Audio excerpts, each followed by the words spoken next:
김비서, 자네가 왜 여기 있어? 이 여자가 누구길래 자네가 상복을 입고 있냐고.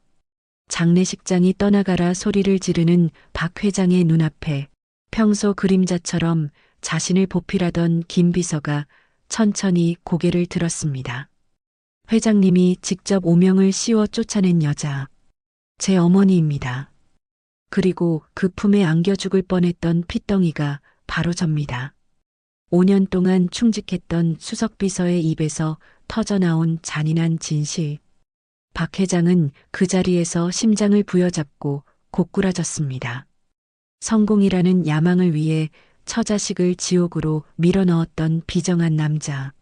30년 만에 나타난 아들이 가장 믿었던 신복의 가면을 벗고 이제는 저승사자가 되어 돌아온 것이었습니다. 과연 이 비극적인 재회의 끝은 어떻게 될까요? 사연 시작 전 무료로 할 수 있는 구독을 눌러주시면 당신의 하루에 행운이 찾아올 거예요. 오늘의 사연 지금 시작합니다. 대건설 회장실 안에 무거운 침묵이 흘렀습니다. 박진철이 책상 위 전화기를 노려보며 손가락으로 탁자를 두드렸습니다. 비서실장 한기태가 문 앞에 서서 고개를 숙이고 있었습니다. 김비서 연락은 아직도 안 되는 거야. 예, 회장님. 오늘 아침부터 전화도 문자도 응답이 없습니다. 박진철이 의자에서 벌떡 일어나며 책상을 내리쳤습니다. 5년 동안 단 하루도 연락이 끊긴 적 없는 놈이야. 내 모든 일정을, 내 모든 비밀을 쥐고 있는 놈이라고. 한기태가 고개를 더 깊이 숙이며 대답했습니다. 저희도 수소문하고 있습니다만. 수소문은 무슨. 당장 찾아내. 박진철이 창문 앞으로 걸어가 서울 시내를 내려다봤습니다. 손끝이 가늘게 떨리고 있었습니다. 한기태가 조심스럽게 한 발 다가서며 입을 열었습니다. 회장님, 한 가지 첩보가 들어왔습니다. 뭔데? 김 비서가 연고도 없는 지방의 장례식장에 나타났다고 합니다. 충남 예산 쪽이라고요. 박진철이 고개를 돌리는 순간 주머니 속 휴대전화가 진동했습니다. 화면을 확인하던 박진철의 얼굴이 굳어졌습니다. 부고 문자였습니다. 고 이설의 별세, 빈소는 충남 예산군 소재 평화장례식장. 30년 전 내쫓았던 전처의 이름이었습니다. 차 돌려. 내가 직접 간다. 예. 어디로 가십니까? 예산이야. 지금 당장. 박진철이 외투를 집어들며 성큼성큼 걸어 나갔습니다. 한기태가 황급히 뒤따르며 물었습니다. 수행원들 대기시킬까요? 아니, 나 혼자 갈 거야. 아무도 데려가지 마. 박진철의 목소리가 낮게 깔렸습니다. 과거의 비밀이 새어나갈 것을 우려하는 기색이 역력했습니다. 3시간을 달려 낡은 장례식장 앞에 검은 승용차가 멈춰 섰습니다. 박진철이 모자를 깊이 눌러쓰고 차에서 내렸습니다. 싸구려 국화 냄새가 코끝을 찔렀습니다. 박진철이 주위를 살피며 조심스럽게 빈소 안으로 들어섰습니다. 향 연기 사이로 영정 사진이 보였습니다. 30년 세월의 주름이 깊어졌지만 그 슬픈 눈망울만은 그대로였습니다. 박진철이 영정 앞에서 발걸음을 멈추며 가슴 한구석이 싸늘하게 조여왔습니다. 설이야. 박진철이 낮게 중얼거리다가 문 앞 조문객 명단으로 시선을 옮겼습니다. 맨 윗줄에 적힌 글씨가 눈에 들어왔습니다. 상주 김도윤, 관계 아들. 박진철의 얼굴에서 핏기가 사라졌습니다. 등줄기로 얼음물이 쏟아지는 것 같았습니다. 김도윤이 아들이라고. 박진철이 명단을 쥔 손이 부들부들 떨렸습니다. 그때 상주석에서 누군가 천천히 일어섰습니다. 고개를 숙이고 있던 사람이 박진철을 향해 얼굴을 들었습니다. 김도윤이었습니다. 5년 동안 곁에서 모든 비리와 일정을 관리하던 수석 비서, 바로 그 얼굴이었습니다. 그러나 지금 도윤의 눈빛은 완전히 달랐습니다. 깍듯하고 충직하던 모습은 사라지고 서늘한 냉기가 흘러나왔습니다. 도윤의 입꼬리가 천천히 올라갔습니다. 오셨군요, 아버지. 박진철의 무릎에서 힘이 빠졌습니다.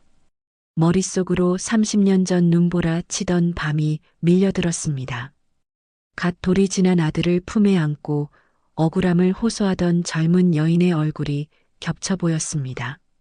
그 여인을 구두발로 밀쳐내며 외면했던 자신의 모습이 눈앞을 가렸습니다. 내가 그 애였단 말이야. 5년입니다. 5년 동안 회장님 곁에서 모든 걸 봤습니다. 도윤이 한 걸음 다가서며 말을 이었습니다. 비자금 계좌 비밀번호도 뒷거래 장부도 정략 결혼으로 쌓아 올린 치부도 전부요. 박진철이 비틀거리며 벽을 짚었습니다. 가장 믿었던 신복이 자신을 파멸시키기 위해 신분을 감추고 5년간 심장부에 잠입한 사냥개였다는 사실에 숨이 막혀왔습니다. 이건 덫이야. 박진철이 가슴을 움켜쥐었습니다. 머리가 터질 것처럼 아팠습니다. 으아. 박진철이 비명을 지르며 바닥으로 쓰러졌습니다. 조문객들이 웅성거리며 몰려들었습니다. 어르신 괜찮으세요? 구급차 불러요. 빨리. 소란스러운 빈소 안에서 도윤만이 움직이지 않았습니다. 도윤이 쓰러진 박진철을 차갑게 내려다봤습니다. 구급차 안에서 들것에 실린 박진철이 희미한 의식 속에 중얼거렸습니다. 도윤이가 내 모든 걸 알고 있어 끝이야. 병원 응급실 침대 위에서 박진철이 눈을 떴습니다. 산소 마스크가 얼굴을 덮고 있었습니다. 박진철이 거칠게 마스크를 벗어던지며 상체를 일으켰습니다. 회장님, 아직 안정을 취하셔야. 의료진이 말리려 했지만 박진철이 손을 뿌리쳤습니다. 전화기 내놔. 당장. 박진철이 휴대전화를 받아들고 버튼을 눌렀습니다. 손가락이 떨려 번호를 제대로 누르지 못했습니다. 한 실장 나야. 지금 당장 김도윤 신원 조회해. 뭐 아무것도 안 나와. 그럴 리가 없어. 박진철이 전화기를 귀에 붙인 채 거칠게 숨을 몰아쉬었습니다. 창밖으로 어둠이 내려앉고 있었습니다. 박진철이 떨리는 목소리로 내뱉었습니다. 도윤이가 사라지면 내 왕국이 무너진다. 박진철이 퇴원하자마자 장례식장으로 향했습니다. 차에서 내린 박진철이 빈소 안으로 성큼성큼 걸어 들어갔습니다. 상복을 입은 도윤이 영정 앞에서 조문객과 인사를 나누고 있었습니다. 박진철이 도윤의 어깨를 잡아 돌려 세웠습니다. 이 배은망덕한 놈아. 박진철의 손바닥이 도윤의 뺨을 후려쳤습니다. 찰싹 하는 소리가 빈소 안에 울려 퍼졌습니다. 도윤이 고개를 돌린 채 입꼬리를 올렸습니다. 신분을 속이고 5년 동안 내 곁에 있었어. 이게 사람이 할 짓이야. 사람이 할 짓이요. 도윤이 천천히 고개를 돌리며 품속에서 서류 봉투를 꺼냈습니다. 그럼 이건 사람이 할 짓입니까? 도윤이 서류를 박진철의 가슴팍에 밀어붙였습니다. 박진철이 서류를 받아들고 펼쳤습니다. 30년 전 날짜가 찍힌 병원 기록이었습니다. 서리의 강제 낙태 시술 동의서, 그 아래 박진철의 서명이 선명했습니다. 이건 그뿐이 아닙니다.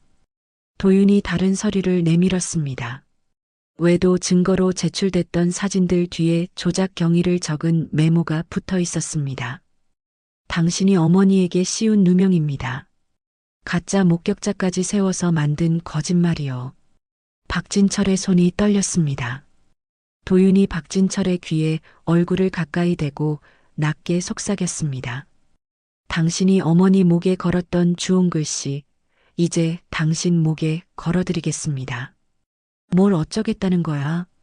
도윤이 휴대전화 화면을 박진철에게 보여줬습니다. 언론사 배포 예약 목록이 떠 있었습니다. 내일 오전 9시면 회장님의 과거 악행이 전국에 뿌려집니다. 박진철이 전화기를 낚아채려 했지만 도윤이 한 발 물러섰습니다. 박진철이 이를 악물며 주머니에서 휴대전화를 꺼냈습니다. 비서실, 당장 비서실에 연락해서 이놈을 끌어내. 한기태의 목소리가 수화기 너머로 들려왔습니다. 회장님, 큰일입니다. 회사 보안 시스템이 전부 잠겼습니다. 뭐라고? 자금 결제 라인도 막혔습니다. 비밀번호가 전부 바뀌어서 아무도 접근을 못합니다. 박진철이 도윤을 노려봤습니다. 도윤이 담담하게 말했습니다. 5년 동안 준비했습니다. 회사의 모든 시스템은 이제 제 손 안에 있습니다. 그로부터 이틀 뒤 박진철이 회장실 문을 열고 들어섰습니다. 도윤이 박진철의 의자에 앉아 서류를 넘기고 있었습니다. 당장 그 자리에서 일어나. 일어나라고요. 도윤이 서류 한 장을 내밀었습니다. 여기 보십시오. 대건설 지분의 35%가 제 우호 세력 손에 있습니다. 박진철이 서류를 빼앗아 읽었습니다. 낯선 이름들이 빼곡히 적혀 있었습니다. 이게 다 누구야? 회장님께서 버린 사람들입니다. 쫓겨난 임원들, 협력업체 대표들, 5년 동안 한 명씩 손을 잡았습니다. 도윤이 자리에서 일어났습니다. 스스로 물러나십시오. 그게 회장님이 선택할 수 있는 마지막 품위입니다. 그 시각 서울 강남의 고급 저택에서 서예숙이 거실 소파에 앉아 전화를 받고 있었습니다. 뭐라고요? 남편이 전처 장례식장에서 쓰러졌다고요. 서예숙의 눈이 가늘어졌습니다. 전화를 끊은 서예숙이 곧바로 다른 번호를 눌렀습니다. 여보세요. 제가 부탁한 조사 결과 나왔어요. 예, 사모님. 김도윤, 본명은 박도윤입니다. 회장님의 친아들이 맞습니다. 서예숙의 손에서 찻잔이 떨어져 바닥에 깨졌습니다. 그날 밤 박진철이 사무실에서 이사들에게 전화를 돌렸습니다. 여보세요. 나야, 박진철이야. 내일 긴급 이사회를 열어야겠어. 상대방이 아무 말 없이 전화를 끊었습니다. 박진철이 다른 번호를 눌렀습니다. 역시 받지 않았습니다. 5명, 6명, 아무도 전화를 받지 않았습니다. 이것들이 전부 도윤이한테 넘어간 거야. 박진철이 전화기를 책상에 내던졌습니다. 며칠이 지나 현장 소장에게서 다급한 전화가 걸려왔습니다. 회장님, 큰일입니다. 신규 대단지 현장 자금 집행이 전부 막혔습니다. 이러다 부도납니다. 박진철이 수화기를 움켜쥐었습니다. 도윤이 짓이야. 그놈이 내 발목을 잡고 있어. 그 무렵 강남 저택에서 서예숙이 검은 정장을 입은 남자와 마주 앉아 있었습니다. 제가 원하는 건 간단해요.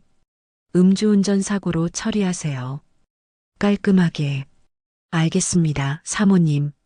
남자가 봉투를 받아들고 일어섰습니다. 서예숙이 창밖을 바라보며 중얼거렸습니다. 박도윤, 내가 내 아들들 목까지 가져갈 수는 없어.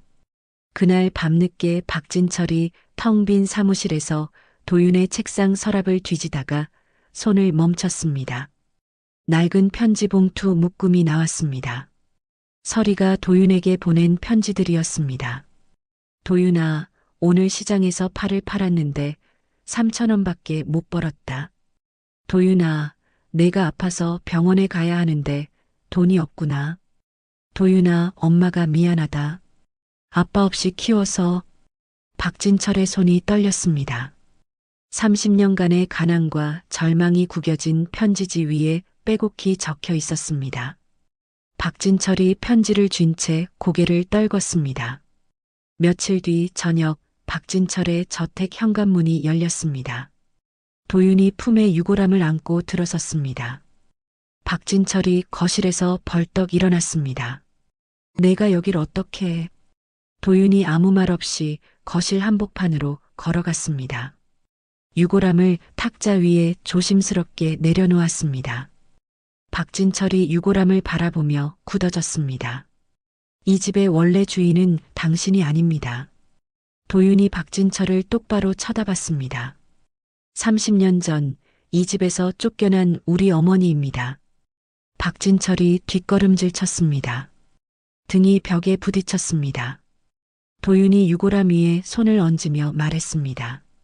이제 어머니가 제자리로 돌아오셨습니다. 다음 날 오후 대건설 회장실 문이 벌컥 열렸습니다. 성진그룹 최강석 사장이 성큼성큼 걸어 들어왔습니다. 박진철이 자리에서 일어나며 인상을 찌푸렸습니다. 최 사장, 약속도 없이 남의 회사에 찾아오다니. 좋은 소식 전하러 왔지. 최강석이 서류 가방에서 계약서를 꺼내 탁자 위에 던졌습니다. 자네 회사 부도 위기 채권, 내가 전부 사들였어. 이제 대건설 목줄은 내 손에 있는 거야. 박진철의 눈이 커졌습니다. 뭐라고? 회사 헐값에 넘겨. 그게 자네한테 남은 마지막 선택이야. 박진철이 계약서를 집어들었습니다. 손가락이 부들부들 떨렸습니다. 그때 회장실 문 앞에 서 있는 인물이 눈에 들어왔습니다. 도윤아. 도윤이 최강석 옆에 나란히 섰습니다. 가슴에 성진그룹 전략 고문이라는 명찰이 달려 있었습니다. 오랜만입니다, 회장님. 박진철의 얼굴이 하얗게 질렸습니다. 내가 최강석이랑 손을 잡았단 말이야. 아버지께서 5년 동안 키워주신 실력으로 더 큰 무대를 찾은 겁니다. 도윤이 담담하게 말했습니다. 박진철이 책상 모서리를 움켜쥐었습니다. 이 배은망덕한 놈. 내가 널 어떻게 키웠는데. 키워주셨죠. 호랑이를요. 도윤이 한 걸음 다가섰습니다. 이제 그 호랑이가 주인 목을 물 차례입니다. 박진철의 얼굴이 시뻘겋게 달아올랐습니다. 가슴을 움켜쥐며 비틀거렸습니다. 최강석이 코웃음을 쳤습니다. 박 회장, 안색이 영 안 좋아 보이는데. 병원부터 가는 게 어때? 박진철이 무릎을 꿇으며 바닥에 쓰러졌습니다. 비서들이 황급히 달려들었습니다. 회장님, 회장님. 구급차가 대건설 건물 앞에 도착했습니다. 들것에 실린 박진철이 구급차 안으로 옮겨졌습니다. 산소 마스크를 쓴 채 희미한 의식 속에서 박진철이 양복 주머니를 더듬었습니다. 손끝에 뭔가 닿았습니다. 낡은 열쇠 하나였습니다. 작은 종이가 매달려 있었습니다. 예산군 평화요양원 3층 보관함 7번. 박진철이 열쇠를 움켜쥐었습니다. 장례식장에서 도윤이 몰래 넣어둔 것이 분명했습니다. 그날 밤 서울 강남의 어두운 골목길에서 도윤이 차에서 내려 주차장으로 걸어갔습니다. 갑자기 검은 옷을 입은 남자 셋이 앞을 가로막았습니다. 김도윤 씨 맞지? 도윤이 발걸음을 멈추고 남자들을 훑어봤습니다. 누가 보냈습니까? 그건 알 필요 없고. 남자 하나가 주머니에서 쇠파이프를 꺼냈습니다. 도윤이 입꼬리를 올렸습니다. 서예숙 여사님이시군요. 남자들이 멈칫했습니다. 그 순간 사방에서 불빛이 쏟아졌습니다. 경찰차 세대가 골목 입구를 막아섰습니다. 꼼짝 마. 전원 체포다. 남자들이 도망치려 했지만 이미 늦었습니다. 도윤이 양복 안주머니에서 녹음기를 꺼냈습니다. 서예숙 여사님 목소리 전부 녹음돼 있습니다. 살인 청부 지시까지요. 다음 날 아침 박진철의 저택 현관에서 서예숙이 짐을 싸고 있었습니다. 박진철이 지팡이를 짚고 서예숙 앞에 섰습니다. 당신이 도윤이를 죽이려 했다며. 서예숙이 고개를 돌렸습니다. 내 자식들 지키려고 그런 거야. 저놈이 다 가져가게 놔둘 순 없잖아. 나가. 박진철이 낮게 말했습니다. 뭐라고? 당장 이 집에서 나가.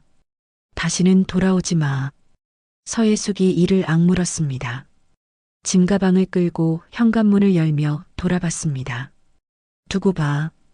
저놈이 당신까지 집어삼킬 테니까. 문이 쾅 닫혔습니다.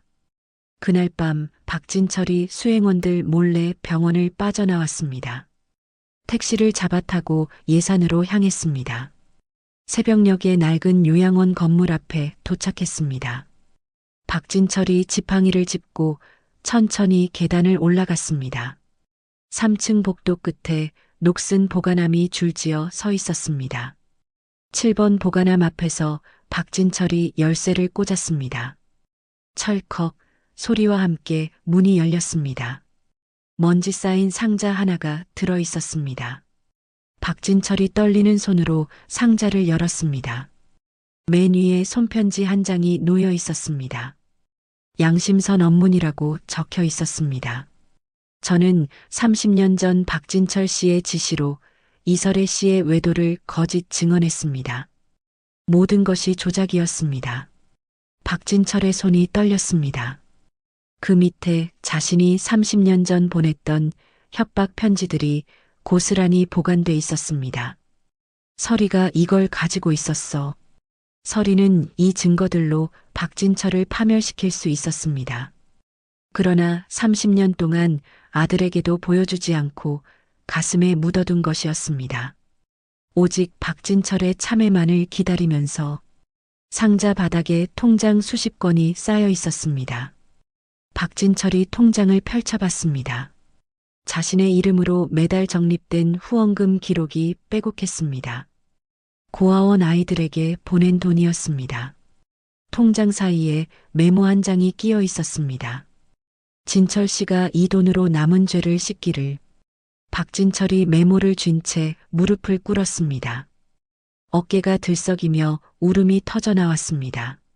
설이야, 설이야. 그때 뒤에서 발소리가 들렸습니다. 50대 여인이 다가왔습니다. 박진철 씨 맞으시죠? 박진철이 눈물을 훔치며 고개를 들었습니다. 누구시오? 요양보호사 최정숙입니다. 설혜 씨 마지막 5년을 곁에서 지켰습니다. 정숙이 품에서 낡은 녹음기를 꺼냈습니다. 이거 설혜 씨가 돌아가시기 직전까지 가슴에 품고 계셨습니다. 당신에게 남긴 마지막 유언이라고 하셨습니다. 박진철이 떨리는 손으로 녹음기를 받아들었습니다. 재생 버튼을 눌렀습니다.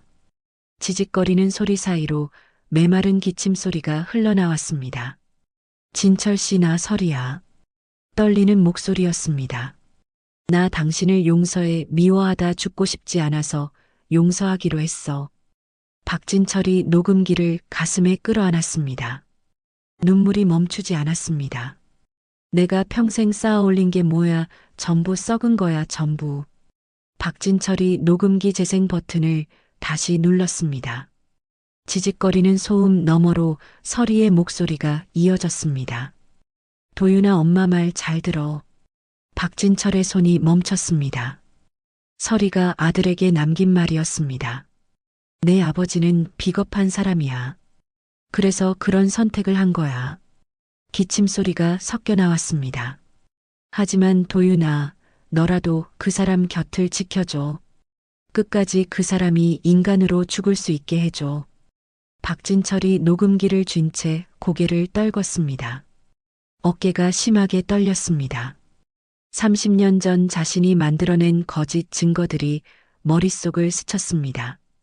설이의 삶을 망가뜨린 것은 물론 자신의 영혼까지 썩어가게 만든 비열한 선택이었습니다.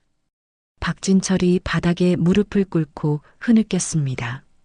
용서해줘, 용서해줘, 설이야. 그 시각 성진그룹 본사 지하 주차장에서 최강석이 검은 승합차 앞에 서 있었습니다. 차 안에서 부하 2명이 도윤을 끌어냈습니다. 도윤의 손목이 케이블 타이로 묶여 있었습니다. 최 사장님, 이게 무슨 짓입니까? 무슨 짓이냐고. 최강석이 도윤의 멱살을 잡아 끌어당겼습니다. 내가 가져온 정보 전부 가짜더군. 대건설 약점이라고 넘긴 서류들 하나도 쓸 수 없는 것들이야. 도윤이 입꼬리를 올렸습니다. 이제야 아셨군요. 뭐? 처음부터 대건설을 지키기 위한 덫이었습니다. 사장님께서 물어주신 겁니다. 최강석의 얼굴이 시뻘겋게 달아올랐습니다. 주먹이 도윤의 뺨을 강타했습니다. 이 새끼가 나를 가지고 놀았어. 도윤이 바닥에 쓰러졌습니다. 최강석이 부하들에게 손짓했습니다. 창고에 가둬. 내가 처리할 때까지 아무도 접근하지 마. 그날 오후 박진철이 요양원에서 서울로 돌아왔습니다. 서리가 남긴 통장들을 펼쳐놓고 전화기를 들었습니다. 통장마다 후원받은 사람들의 이름과 연락처가 적혀 있었습니다. 여보세요. 혹시 이설의 씨 후원 받으셨던 분 맞습니까? 예, 맞습니다. 어머니 덕분에 제가 판사가 됐습니다. 무슨 일이시죠? 저는 박진철입니다. 설의 씨 전 남편입니다. 부탁드릴 일이 있습니다. 박진철이 다른 번호를 눌렀습니다. 변호사, 금융 전문가, 기업인. 설이가 30년 동안 후원해온 고아 출신 인재들이 한 명씩 전화를 받았습니다.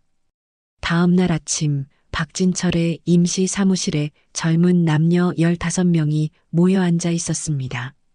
박진철이 그들 앞에 섰습니다. 여러분을 키워주신 분이 제 전처 이설의 씨입니다. 제가 30년 전 내쫓은 사람입니다. 아무도 말이 없었습니다. 박진철이 고개를 숙였습니다. 저는 나쁜 놈입니다. 하지만 설의 씨가 남긴 유언을 지키고 싶습니다. 도와주십시오. 30대 초반의 변호사가 일어섰습니다. 어머니께서 돌아가시기 전에 연락을 주셨습니다. 언젠가 이런 날이 올 거라고요. 판사 출신 남자가 고개를 끄덕였습니다. 어머니의 마지막 부탁입니다. 대건설을 지키겠습니다. 금융 전문가 여성이 서류 가방을 열었습니다.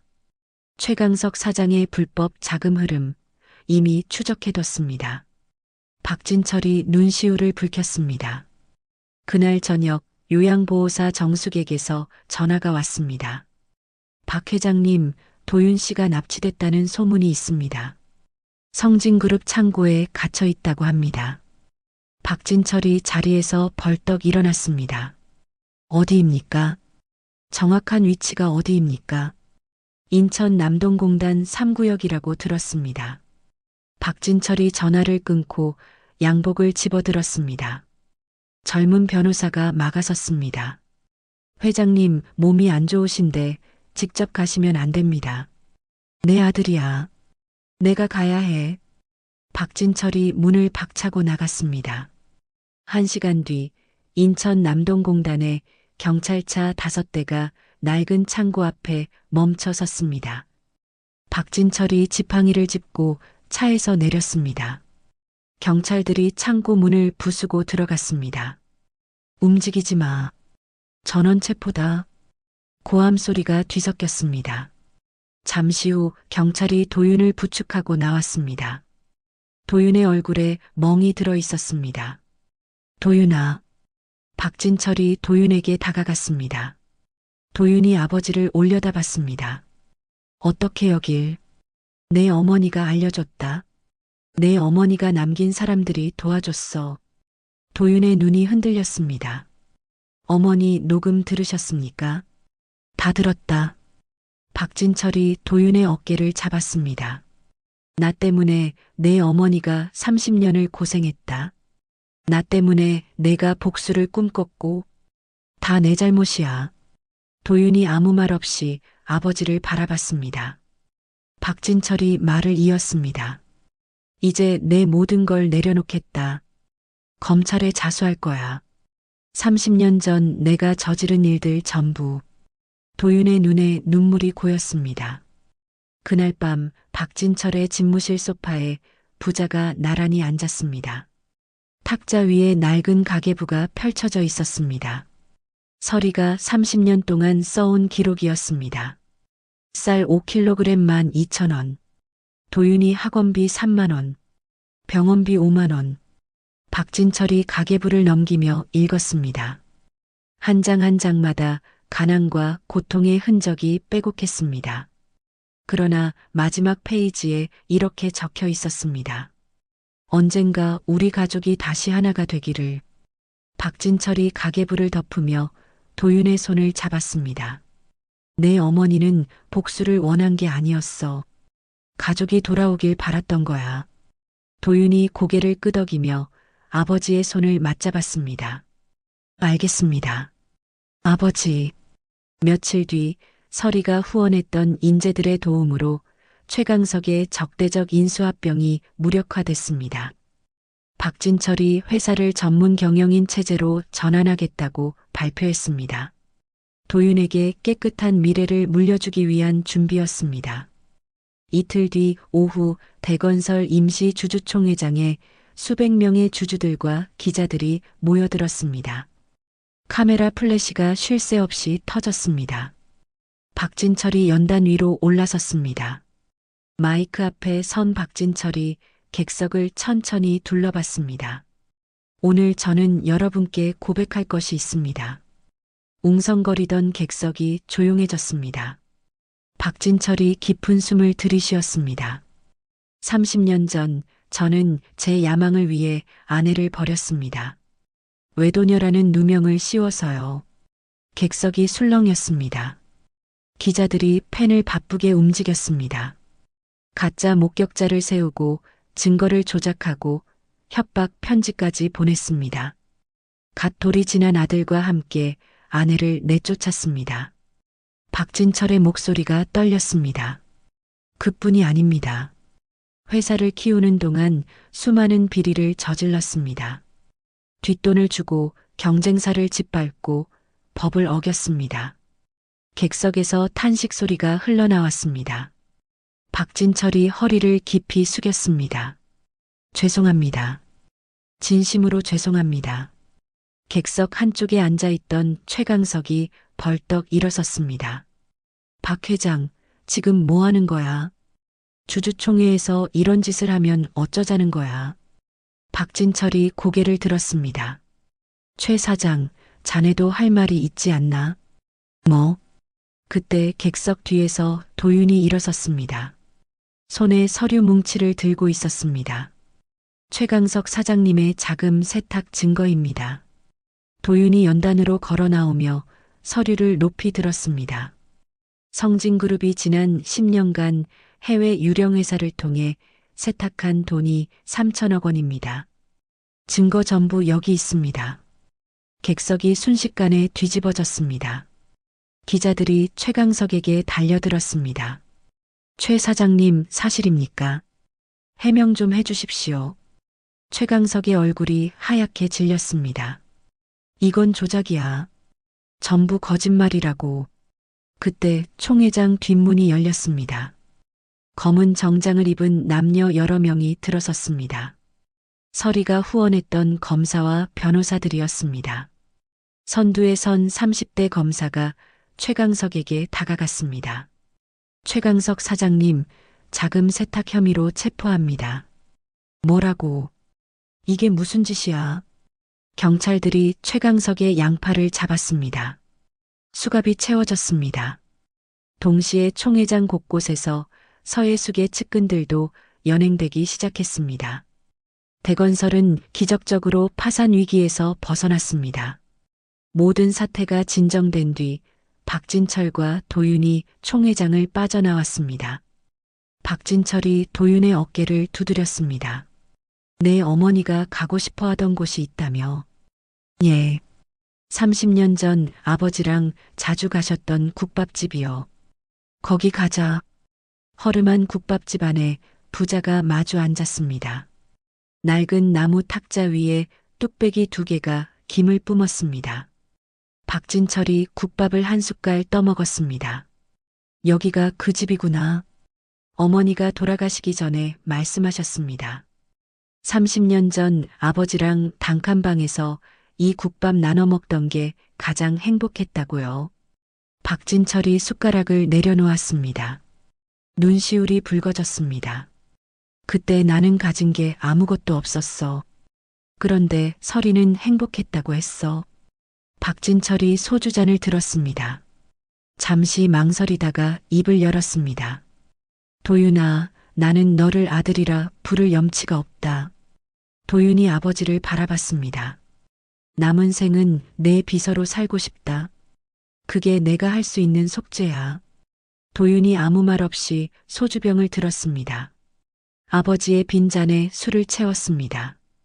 박진철이 고개를 들었습니다. 아버지. 박진철의 손이 멈췄습니다. 뭐라고 했어? 아버지라고 불렀습니다. 박진철의 눈에서 눈물이 흘러내렸습니다. 품속에서 서류 봉투를 꺼내 도윤에게 내밀었습니다. 이게 뭡니까? 내 어머니 명예회복 판결문이다. 30년 전 조작된 외도 혐의 전부 무죄로 확정됐어. 도윤이 판결문을 받아들었습니다. 손이 떨렸습니다. 도윤이 자리에서 일어나 아버지를 끌어안았습니다. 박진철이 아들의 등을 두드렸습니다. 미안하다. 정말 미안하다. 이제 됐습니다. 아버지. 부자가 서로를 껴안은 채 한참을 울었습니다. 며칠 뒤 대건설 기자회견장에서 박진철이 연단에 섰습니다. 오늘부로 저는 경영권을 완전히 내려놓습니다. 제 전 재산은 사회에 환원하겠습니다. 기자들의 카메라가 쉴 새 없이 터졌습니다. 앞으로는 제가 버린 사람들, 소외된 이웃들을 위해 살겠습니다. 객석에서 박수가 터져 나왔습니다. 그날 저녁 박진철의 저택 거실에서 부자가 서리의 유골함 앞에 나란히 섰습니다. 도윤이 흰 국화 꽃다발을 유골함 앞에 놓았습니다. 박진철이 영정사진을 바라보며 입을 열었습니다. 설이야, 이제야 우리가 하나가 됐어. 도윤이 아버지 옆에 서서 고개를 숙였습니다. 어머니, 약속 지켰습니다. 아버지를 인간으로 돌려놨습니다. 영정사진 속 설이가 온화하게 미소 짓고 있었습니다. 모든 갈등이 해소된 저녁, 부자가 한강 둔치를 나란히 걸었습니다. 노을이 강물 위에 붉게 번졌습니다. 박진철이 아들의 어깨를 감싸 안았습니다. 이런 게 행복이구나. 도윤이 아버지를 올려다봤습니다. 예, 아버지. 이런 게 행복입니다. 부자의 그림자가 노을 속으로 길게 늘어졌습니다. 화해의 기쁨도 잠시. 다음 날 아침 박진철이 침대에서 일어나려다 갑자기 배를 움켜쥐었습니다. 극심한 통증이 밀려왔습니다. 박진철이 이불을 걷어차며 몸을 웅크렸습니다. 입에서 시뻘건 피가 쏟아졌습니다. 사람 없어. 사람. 가정부가 달려왔다가 비명을 질렀습니다. 회장님, 회장님. 구급차가 저택 앞에 도착했습니다. 박진철이 들것에 실려 병원으로 향했습니다.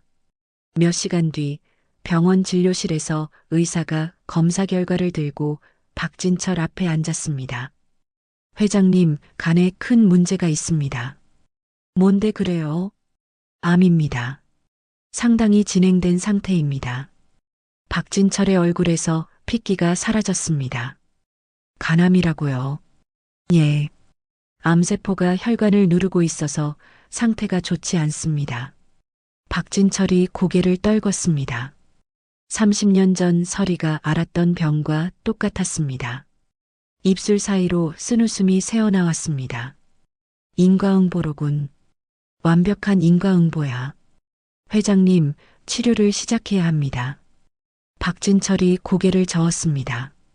치료 안 합니다. 예. 이대로 가겠습니다. 조용히 임종 준비나 하겠습니다. 의사가 당황한 표정을 지었습니다. 회장님, 아직 방법이 있습니다. 이식을 받으시면 됐습니다. 박진철이 자리에서 일어났습니다. 그날 저녁 도윤이 아버지 병상 앞에 앉았습니다. 아버지, 치료 받으셔야 합니다. 도윤아, 이건 내가 받아야 할 뻘이야. 내 어머니가 30년 전 이 병으로 고생했어. 나 때문에. 그래서 아버지도 똑같이 죽겠다는 겁니까? 박진철이 도윤의 손을 잡았습니다. 이제 됐어. 너랑 화해했으니까. 이제 갈 수 있어. 도윤이 자리에서 벌떡 일어났습니다. 저는 아버지를 이대로 보낼 수 없습니다. 도윤이 병실을 나갔습니다. 다음 날부터 도윤이 전국의 명의를 수소문하기 시작했습니다. 그러나 돌아오는 대답은 한결같았습니다. 상태가 너무 안 좋습니다. 이식 외에는 방법이 없습니다. 도윤이 전화기를 쥔 채 복도 벽에 등을 기댔습니다. 박진철의 건강 상태는 하루가 다르게 악화되고 있었습니다. 며칠 뒤 저녁 도윤이 차에서 내려 주차장으로 걸어가고 있었습니다. 갑자기 뒤에서 트럭 한 대가 빠른 속도로 달려왔습니다. 쾅 하는 굉음과 함께 도윤의 몸이 공중으로 튀어올랐습니다. 도윤이 도로 위에 쓰러졌습니다. 트럭은 멈추지 않고 사라졌습니다. 감옥에 간 서예숙이 사주한 조직원들의 소행이었습니다. 병원 응급실에서 의사가 박진철에게 달려왔습니다. 회장님, 아드님이 교통사고를 당하셨습니다. 박진철이 침대에서 벌떡 일어났습니다. 뭐라고요? 중환자실에 계십니다. 상태가 위중합니다. 박진철이 산소 마스크를 벗어 던졌습니다. 침대에서 내려오다 비틀거렸습니다. 회장님, 안 됩니다. 누워 계셔야 합니다. 비켜요. 내 아들한테 가야 해. 박진철이 간호사를 밀치고 복도로 나갔습니다. 벽을 짚으며 한 발 한 발 걸었습니다. 중환자실 앞에 도착한 박진철이 유리창 너머를 들여다봤습니다. 도윤이 온몸에 관을 꽂은 채 누워 있었습니다. 박진철이 유리창에 손을 짚고 무릎을 꿇었습니다. 도윤아, 도윤아. 눈물이 주르륵 흘러내렸습니다. 박진철이 천장을 향해 외쳤습니다. 내 목숨을 가져가. 저 아이 대신 나를 데려가란 말이야. 간호사들이 달려왔지만 박진철은 움직이지 않았습니다. 설상가상으로 박진철의 와병과 후계자의 공백 소식이 퍼지자 투기 세력들이 다시 회사를 흔들기 시작했습니다. 대건설은 창사 이래 최대의 존폐 위기에 직면했습니다. 박진철이 휠체어에 앉은 채 중환자실 앞에서 노트북을 펼쳤습니다. 극심한 통증이 밀려왔지만 이를 악물었습니다.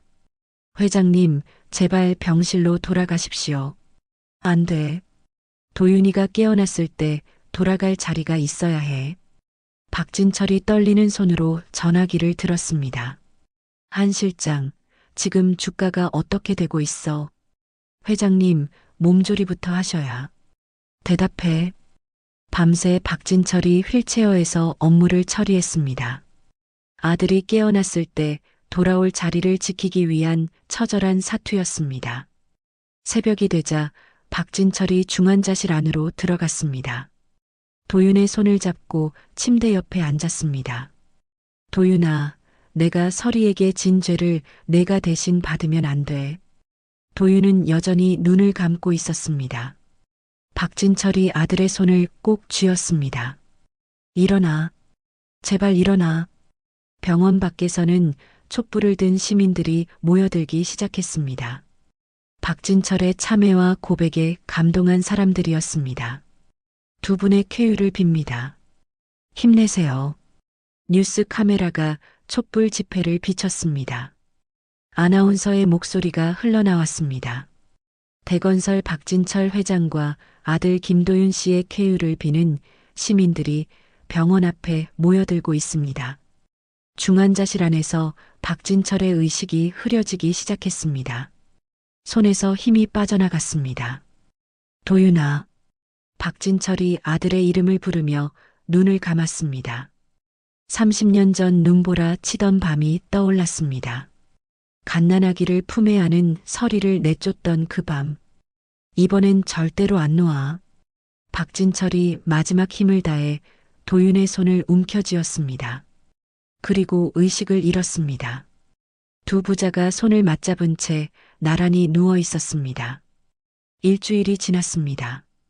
중환자실 침대에서 도윤이 천천히 눈을 떴습니다. 천장의 형광등 불빛이 눈을 찔렀습니다. 고개를 돌리자 옆 침대에 누워있는 아버지가 보였습니다. 박진철의 얼굴은 핏기 하나 없이 창백했습니다. 산소 마스크를 쓴 채 가쁜 숨을 몰아쉬고 있었습니다. 아버지, 도윤이 떨리는 손으로 침대 난간을 잡았습니다. 간호사가 달려왔습니다. 깨어나셨군요. 어디 불편한 데 없으세요? 아버지는요? 아버지 상태가 어떻습니까? 간호사의 표정이 어두워졌습니다. 회장님은 상태가 많이 안 좋으십니다. 일주일 내내 아드님 곁을 지키시다가 쓰러지셨습니다. 도윤이 침대에서 일어나려 했습니다. 온몸에 통증이 밀려왔지만 이를 악물었습니다. 다음 날 오전 담당 의사가 도윤을 찾아왔습니다. 아버지 상태가 어떻습니까? 솔직히 말씀드리겠습니다. 이식 수술을 받지 않으시면 한 달을 넘기기 어렵습니다. 도윤이 잠시 침묵했습니다. 재간을 떼어드리면 어떻습니까? 의사가 고개를 저었습니다. 지금 환자분 몸 상태로는 무리입니다. 사고 후유증이 아직 남아 있습니다. 그래도 하겠습니다. 안 됩니다. 두 분 다 위험해질 수 있습니다. 도윤이 침대에서 내려왔습니다. 의사의 어깨를 잡고 똑바로 쳐다봤습니다. 어머니가 저를 살려서 아버지 곁에 보낸 이유가 이겁니다. 수술 준비해 주십시오. 의사가 한숨을 쉬었습니다. 그날 저녁 도윤이 아버지 병실로 찾아갔습니다. 박진철이 힘겹게 눈을 떴습니다. 도윤아 깨어났구나. 예, 아버지. 다행이다, 정말 다행이야. 도윤이 아버지의 손을 잡았습니다. 아버지, 제가 간을 드리겠습니다. 박진철의 눈이 커졌습니다. 무슨 소리야? 이식 수술 받으셔야 합니다. 제 간으로요. 박진철이 고개를 세차게 저었습니다. 안 돼.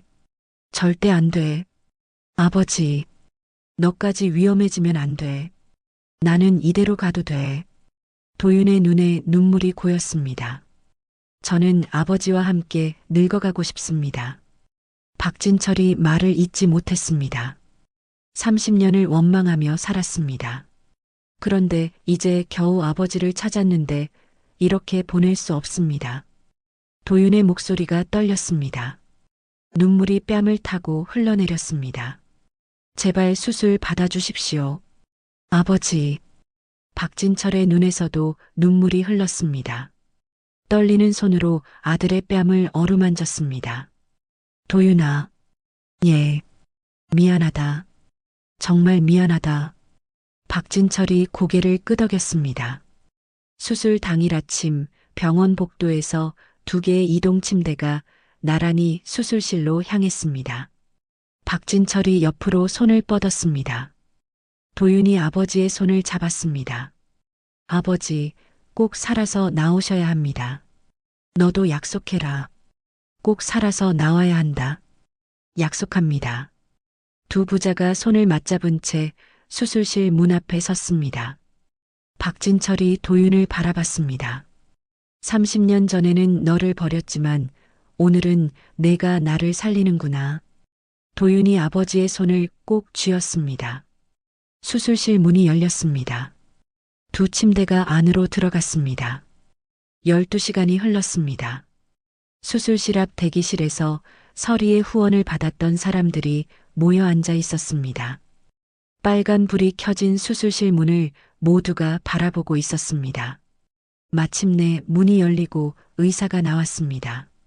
수술 성공입니다. 두 분 다 고비를 넘기셨습니다. 대기실에 환호성이 터져 나왔습니다. 수술 성공 소식이 전해지자 대건설 주가가 폭등했습니다. 서리의 후원 아동이었던 사람들이 주주연합을 결성해 투기 세력을 완전히 물리쳤습니다. 며칠 뒤 법원에서 서혜숙이 피고인석에 섰습니다. 판사가 판결문을 읽었습니다. 피고인 서혜숙에게 살인 교사 혐의로 무기징역을 선고합니다. 서예숙이 고개를 떨군 채 법정 밖으로 끌려나갔습니다. 같은 시각 병원 병실에서 박진철이 검찰 조사관을 맞이했습니다. 회장님, 과거 비리 건으로 조사를 진행하겠습니다. 예, 알겠습니다. 모든 책임지겠습니다. 조사관이 나간 뒤 도윤이 아버지를 바라봤습니다. 괜찮으십니까? 당연히 받아야 할 벌이야. 박진철이 쓴웃음을 지었습니다. 회복실에서 부자가 나란히 침대에 누워 있었습니다. 도윤이 환자복을 걷어 올려 수술 흉터를 보여줬습니다. 박진철도 자신의 흉터를 내려다봤습니다. 아버지, 이제 우리는 피보다 진한 생명을 나눈 진짜 부자입니다. 박진철이 아들의 손을 잡았습니다. 두 부자가 마주보며 웃었습니다. 한 달 뒤 대건설 본사 대강당에 현수막이 걸렸습니다. 설의 장학재단 출범식. 박진철이 연단에 섰습니다. 도윤이 옆에 나란히 서 있었습니다. 오늘 제 전처 이설의 씨의 이름을 딴 장학재단을 출범합니다. 제 전 재산을 이 재단에 기부하겠습니다. 객석에서 박수가 터져 나왔습니다. 저는 소박한 집 한 채만 남기고 모든 것을 내려놓겠습니다. 남은 생은 설혜 씨가 사랑했던 아이들을 위해 살겠습니다. 행사가 끝난 뒤 도윤이 아버지에게 작은 상자를 건넸습니다. 이게 뭐냐? 열어보십시오. 박진철이 상자를 열었습니다. 안에 작은 이름표가 들어 있었습니다. 아버지 박진철. 박진철의 눈시울이 붉어졌습니다. 이제 당당하게 다실 수 있습니다. 아버지. 박진철이 이름표를 가슴에 달았습니다. 창문 너머로 햇살이 쏟아져 들어왔습니다. 박진철이 깊은 숨을 들이마셨습니다. 이게 새로운 삶이구나. 1년이 흘렀습니다. 교도소 정문이 열리고 박진철이 걸어 나왔습니다. 낡은 운동복 차림에 작은 보따리 하나를 들고 있었습니다. 형 집행 정지와 특별 사면으로 자유의 몸이 된 것이었습니다. 정문 앞에 낡은 트럭 한 대가 서 있었습니다. 도윤이 트럭 옆에서 손을 흔들었습니다. 아버지. 박진철의 얼굴에 평범한 노인의 미소가 번졌습니다. 도윤에게 다가가 어깨를 두드렸습니다. 왔구나. 직접 모시러 왔습니다. 타세요. 도윤이 조수석 문을 열어주었습니다. 박진철이 트럭에 올라탔습니다. 트럭이 천천히 출발했습니다. 이 트럭은 어디서 났어? 제가 샀습니다. 농사일 도우려고요. 박진철이 창밖을 바라보며 웃었습니다. 시골 마을 작은 집 앞에 트럭이 멈춰 섰습니다. 박진철이 예전의 화려한 정장 대신 편안한 셔츠를 입고 마당에 섰습니다. 도윤이 부엌에서 뭔가를 가져왔습니다. 하얀 접시 위에 두부가 놓여 있었습니다. 제가 직접 만들었습니다. 드셔보세요. 박진철이 두부를 한 입 베어 물었습니다. 눈을 감고 천천히 씹었습니다. 세상에서 가장 맛있는 식사구나. 과찬이십니다. 진심이야. 내가 만든 거라서 더 맛있어. 부자가 마주보며 웃었습니다. 식사를 마친 뒤 부자가 서리에 유골을 뿌렸던 고향 바닷가로 향했습니다. 모래사장 위에 소박한 제상을 차렸습니다. 파도 소리가 잔잔하게 들려왔습니다. 박진철이 제상 앞에 무릎을 꿇었습니다. 설이야 왔어. 도윤이랑 같이 왔어. 도윤이 아버지 옆에 나란히 앉았습니다. 30년 만에 우리 가족이 한자리에 모였구나. 늦어서 미안해. 바닷바람이 제상 위 초를 흔들었습니다. 박진철이 눈을 감고 두 손을 모았습니다. 이제야 평화롭게 쉬어. 당신 덕분에 우리 부자가 살았어. 도윤이 아버지의 어깨를 감싸 안았습니다. 그 뒤로 박진철은 회장 직함 대신 이설의 재단 이사로서 새로운 삶을 시작했습니다. 작은 시골 학교 급식실에서 박진철이 앞치마를 두르고 국자를 들었습니다. 아이들이 줄을 서서 식판을 내밀었습니다. 할아버지, 많이 주세요. 그래, 많이 먹어라. 박진철이 국을 푸며 환하게 웃었습니다. 급식이 끝난 뒤 박진철이 아이들과 함께 운동장에서 공을 찼습니다. 마을 주민들이 박진철에게 손을 흔들었습니다. 이사님, 오늘도 수고하셨어요. 아이고, 별 말씀을요. 도윤은 건실한 기업가로 성장해 대건설을 사람 중심의 기업으로 일궈냈습니다. 아버지가 남긴 참회록을 사내 필독서로 지정했습니다. 임원회의에서 도윤이 직원들 앞에 섰습니다. 과거의 실수를 반복하지 않겠습니다. 아버지의 참회를 가슴에 새기겠습니다. 임원들이 고개를 끄덕였습니다. 주말이면 도윤이 아버지의 시골집을 찾아왔습니다. 마당에서 부자가 나란히 앉아 막걸리를 마셨습니다. 박진철이 하늘을 올려다봤습니다. 내가 30년 전에 버린 게 뭔지 이제야 알겠구나. 뭔데요, 아버지? 천국이었어. 설이와 너 그게 내 천국이었는데 내가 내 손으로 버렸어. 도윤이 아버지 곁으로 다가갔습니다. 이제 찾으셨잖아요. 그래, 이제야 찾았다. 다음 날 아침 박진철이 벽에 걸린 설이의 사진을 정성껏 닦았습니다. 사진 속 설이가 온화하게 웃고 있었습니다. 설이야, 당신이 보낸 우리 아들이 결국 나를 살렸어. 박진철이 사진 속 설이의 눈을 바라봤습니다. 고마워. 정말 고마워. 잠시 침묵이 흘렀습니다. 박진철이 다시 입을 열었습니다. 이제 남은 시간은 당신 목까지 도윤이를 아끼고 사랑하다 갈게. 약속해. 창문으로 아침 햇살이 쏟아져 들어왔습니다. 해질 무렵 부자가 고향 바닷가를 나란히 걸었습니다. 노을이 붉게 물들었습니다. 파도가 발밑을 적셨습니다. 박진철이 천천히 걸으며 입을 열었습니다. 가장 늦었다고 생각할 때가 진심을 전할 수 있는 마지막 기회일지도 모른다. 도윤이 아버지를 바라봤습니다. 무슨 말씀이세요? 늦었다고 포기하지 말라는 거야. 나처럼 살지 말고. 박진철이 아들의 어깨를 감싸 안았습니다. 나는 30년이나 늦었지만 그래도 너를 찾아서 다행이다. 저도요, 아버지. 두 부자가 노을을 향해 걸어갔습니다. 붉은 하늘 아래 두 사람의 그림자가 길게 늘어졌습니다. 장례식장에서 시작된 만남이 결국 이 평화로운 순간으로 이어졌습니다.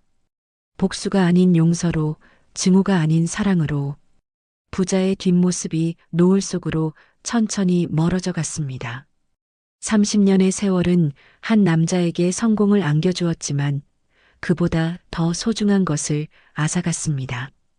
박진철은 야망을 위해 아내와 아들을 버렸고 그 대가로 텅 빈 왕좌에 홀로 앉아야 했습니다. 하지만 설이는 달랐습니다.